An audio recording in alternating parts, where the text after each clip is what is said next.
कि जब आपने देखा नहीं उनको, उनसे बात नहीं हुई और आप उनके जनों से बात सुनकर उनकी तरफ चल पड़े, इस बात से हरि आपके ऋणी हो जाते हैं। भगवान इसी बात से ऋणी हो जाते हैं। बस ये बात आप हृदय में बैठा लीजिए। जैसे लोग प्रश्न करते हैं ना कि हमने भगवान को देखा नहीं, भगवान को हम कैसे, किसी की बात तो मान लो ना। आप मान लो, वो तो आपके अंदर भी बैठे हुए हैं, वो आपको इतना प्यार देने लगेंगे। जहां कोई सहायक नहीं होगा वहां हरि आपको दिखाई देंगे। देख लेना, बिगड़ी ऐसे क्षण में बन जाती है, ऐसा लगता है गला कटा तो वो तलवार गले तक आएगी, हार बनकर सुगंधित फूल बन जाएगी, पर गले तक आने आने तक तुम्हारी निष्ठा देखी जाएगी। नहीं नहीं, बस मेरे हरि का यही विधान, वो आते आते हार बन जाएगी। वो तलवार तुम्हारा गला नहीं काट पाएगी, क्योंकि गले में हरि नाम चल रहा है। मान लो हमारी महालक्ष्मी चरण चापती रहती, क्या चाहिए तुम्हें, क्या चाहिए। आप सच्ची मान, क्या मतलब कितनी मलिनता छा गई। हम इसको मार देंगे तो 2 लाख रुपए मिल जाएंगे, ये कर देंगे तो। अरे भैया, अगर तू हरि नाम जपेगा तो इसकी कीमत नहीं है, कीमत नहीं, अमूल्य वस्तु है। इसके ब्याज में तू कुबेर बन सकता है। मूल तो कभी खत्म होता ही नहीं है, ब्याज में तू ब्रह्मा बन सकता है। बनना तो चाहे। भक्तजन तो कहते हैं नहीं चाहिए मुझे ब्रह्मा का पद, परमेष्ठी पद, नहीं चाहिए सम्राट पद, नहीं चाहिए योग की सिद्धियां, मुझे प्रभु आपकी दास्ता चाहिए। ये बात, कितना महासुख होगा उस भक्त को जो इन बातों को कह रहा है, नहीं चाहिए मुझे मोक्ष सुख नहीं चाहिए। वो ऐसे थोड़ी कह रहा है, श्रद्धा से नहीं कह रहा, अनुभूति से कह रहा है, मुझे नहीं चाहिए ये सब। इनमें वो सुख नहीं है जो आपके चरणों के समीप रहने में सुख है। नहीं सत्संग भजन नहीं हरि को, श्रवण न राम कथा अनुरागी, सुत बित दार भवन ममता निसि सोवत अति न कबहु मति जागी। अरे तेरी बुद्धि सो रही है, जगा दे। पुत्र में, रुपया में, स्त्री में, मकान में, इसमें सबकी ममता होती है, सबकी, जितने सृष्टि में पैदा हुए। केवल सत्संगी की नहीं होती। जो असली सत्संगी है उसकी ममता प्रभु के चरणों में होती है, क्योंकि वो जानता है सब रूपों में प्रभु ही है, ये सब पसारा प्रभु का ही है, इसलिए ममता उसकी प्रभु के चरण। एक अहमता ममता ये जग में है दुख जाई, ये जब श्री जी की ओर लगे तो होत परम। जाग जा, बिना जागे दुख दूर नहीं हो सकता। जैसे स्वप्न में हम देख रहे हैं कि समुद्र में डूब रहे हैं, अब जागृत में आसपास सैकड़ों नाव लगा दे तो बच जाएगा क्या वो, क्योंकि वो तो सो रहा है और वो स्वप्न में देख रहा है।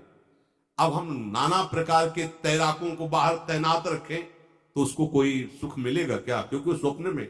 उसको अगर सुखी करना है तो एक उपाय, जगा दे। जगा दो तो ना समुद्र रह गया ना डूबना रह गया।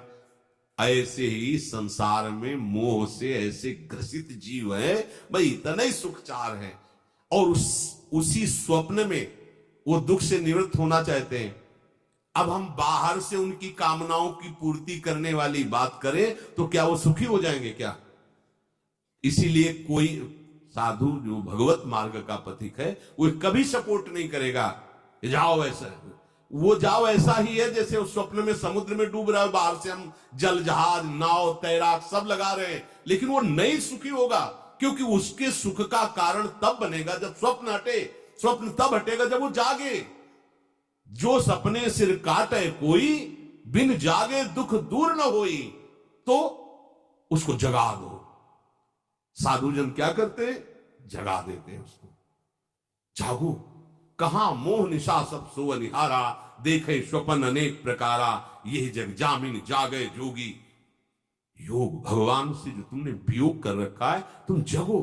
जेव ही जगोगे तो जे ही जाने जग जाए हेराई, जागे जथा स्वपन भ्रम जाई। कोई नहीं यहां। एक कल श्लोक, मत्तः परतरम नान्यत् किंचित् अस्ति धनंजय, मेरे सिवा कोई नहीं। ये कब पता चलेगा, जागने पर। तो हमें ये बहुत कुछ दिखाई दे रहा है, स्वप्न है। उमा कहो मैं अनुभव अपना, सत हरि भजन जगत सब सपना। तो बोले तुलसीदास हरि नाम सुधा तजी, सठ हठ पियत विषय विष मांगी। अगर कहीं संतों के पास भी गए तो क्या मांग रहे हैं? हठ करके विषय विष मांग रहे हैं। वो आत्मदेव नाम के ब्राह्मण थे, सब कुछ समृद्धि थी, संतान थी नहीं, बड़े दुखी गृहस्थी में। हमारा कुल चलाने वाला होना चाहिए, बड़ा भ्रम बैठा हुआ है। हमारा कुल चलाने वाला नहीं, सब बेकार, जीवन ही बेकार हो गया। बिना गुरु के यदि शास्त्र पढ़ोगे ना तो भ्रमित हो जाओगे। स्पष्ट लिखा, पुत नाम के नरक की उसको प्राप्ति होती जिसके संतान नहीं होती। अब तो गृहस्थ में बेचारा पड़े परेशान। उन्होंने सोचा इससे अच्छा है आत्महत्या कर लें। बहुत संतों के पास जाकर के यज्ञ करके सब अपनी कामनाओं की पूर्ति चाहते, दान पुण्य दे करके। उसने भी जितना उपाय हुआ किया, नहीं हुई संतान।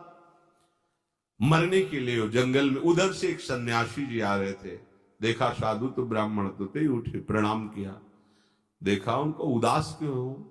उनका महाराज उदास ही नहीं, मैं तो आत्महत्या करने आया हूं यहाँ जंगल में। अरे ये तो महापाप है, आत्महत्या तो बड़ी दुर्गति का कारण है। बोले महाराज अगर आप बचाना चाहते हो तो आप कृपा करो। क्या क्या चाहते हो? बोले हमारे पास सब कुछ है, बेटा नहीं दोगे तो हमारा जीवन बेकार। तो उन्होंने अंतर्दृष्टि से देखा और कहा 7 जन्म तक तेरे पुत्र नहीं भाग्य में तेरे लिखा है। तो उसने कहा फिर तो अभी मरते, आत्महत्या करते। 7 जन्म की बात, हम 7 दिन नहीं जिएंगे, हमें पुत्र चाहिए। संत का दयालु। देखो जिनके पास तपस्या और भजन का धन होता है, जब भगवान अधीन है तो कुछ भी कर सकते हो, कुछ भी कर सकते। प्रारब्ध मिटाना कोई बड़ी बात नहीं। प्रारब्ध जानते कोई देवता थोड़ी है, तुम्हारा पीछे का किया हुआ कर्म है। और इधर चोर का भजन है, भजन के प्रभाव से कर्म को नष्ट करने में देर थोड़ी लगती है। ये तो अच्छे शुभ कर्म करो तो तुम्हारा प्रारब्ध बदल जाएगा। भजन का प्रयोग प्रारब्ध बदलने के लिए थोड़ी है। पर वो ऐसा हट किए तो उनका देखो, हट करने से लाभ नहीं मिलता है उनका। हमें उपदेश नहीं, हमें पुत्र चाहिए। अगर आप भगवत प्रेरित होकर यहां आए हो तो आप हमें। तो उन्होंने तपस्या के बल से फल की रचना की और कहा जाओ अपनी पत्नी को ये फल पवा दो और इससे निश्चित पुत्र होगा। बहुत प्रसन्न, अब कामना पूर्ण थी। तो देख लो प्रभाव, देखो कामना का। प्रसन्न हुए आए। धुंधुली नाम था उनकी पत्नी, नाम भी बहुत बढ़िया था, धुंधुली। वो कहा कि देखो ये फल खा लो, तुम्हारी संतान हो जाएगी। बहुत मीठी बात बोलती थी, मृदुभाषी, कपट हृदय। अलग अलग क्षेत्र होता है, हृदय कपट और मुख में मीठी बात। बहुत संभल के व्यवहार करना चाहिए ऐसे लोगों से। मधुरिया बानी, मीठी, क्या मृदुभाषा। नहीं प्रीतम, आप चिंता मत करो, फल ऐसे थोड़ी खाया जाता है, नहा धो के पवित्र होके फिर। हाँ उनका ये बात, तो आप अपने काम में लगो, हम पा लेंगे ऐसा।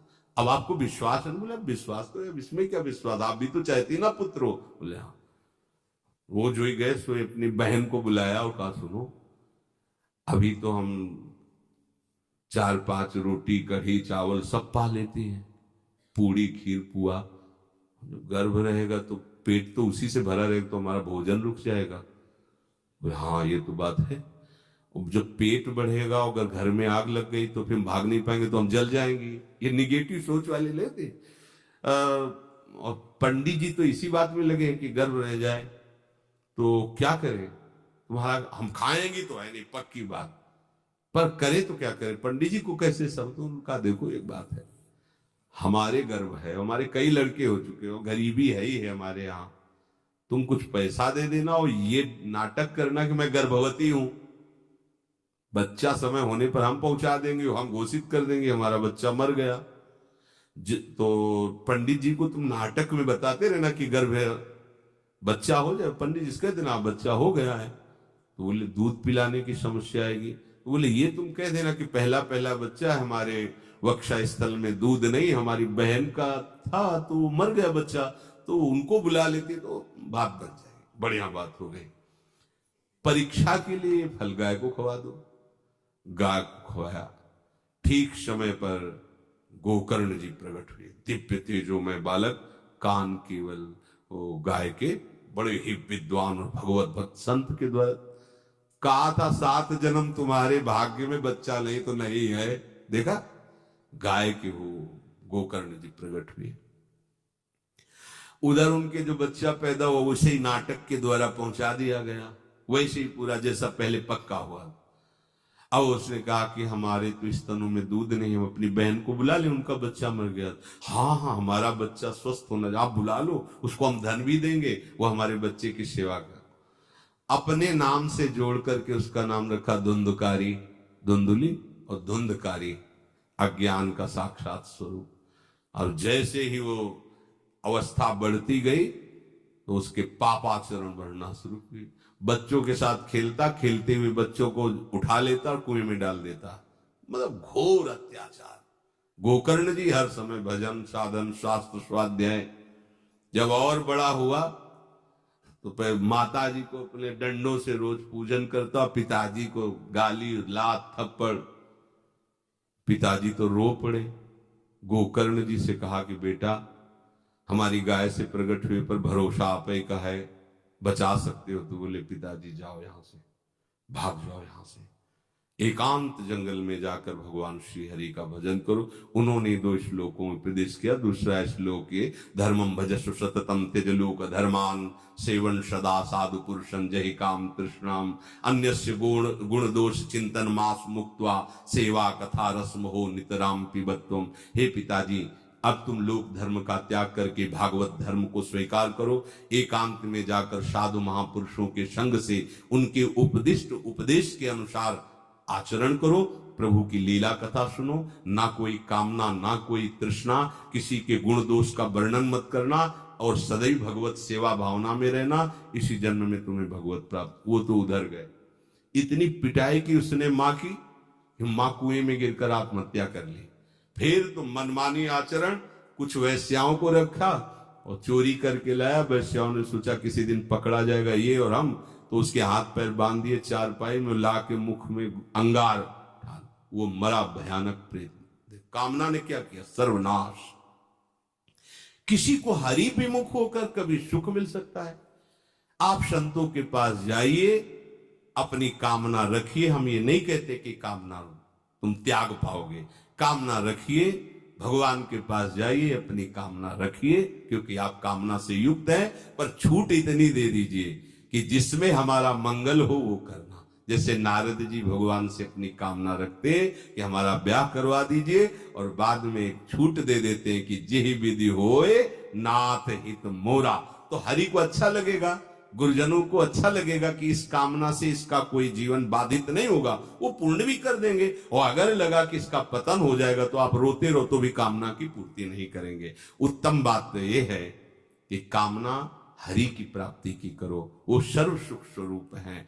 किसी का अन्य आश्रय अन्य बल ना लेते हुए अपने श्यामा श्याम के चरणों का आश्रय लेकर निरंतर भजन करो, तो ये अनुभव हो जाएगा कि सुख किसे कहते हैं। अभी तुम्हें परिचय नहीं मिला, सुख किसे कहते हैं। सुख सच्चिदानंद है, सुख एक रस है, सुख अविनाशी है। वो सुख सदैव बढ़ता रहता है, घटता कभी नहीं। एक रस होते हुए भी प्रतिक्षण वर्धमानम है, कभी कभी अंत नहीं होता इस सुख का। ऐसे अनंत सुख के लिए हमें मनुष्य जन्म मिला है। प्यारे, इसे मत खोइए, हर समय राधा राधा राधा राधा राधा, और किसी को दुख मत दीजिए। कोई गंदा नशा मत कीजिए, कोई गंदे आचरण मत कीजिए, गंदा भोजन मत कीजिए जिससे अन्य जीवों को कष्ट हो। ऐसा कोई भोजन स्वीकार मत करो। इसी जन्म में आप देख लेना, इसी जन्म में आपको वो वस्तु मिल जाएगी, निहाल हो जाओ। हम किसी पक्षपात की बात नहीं करते।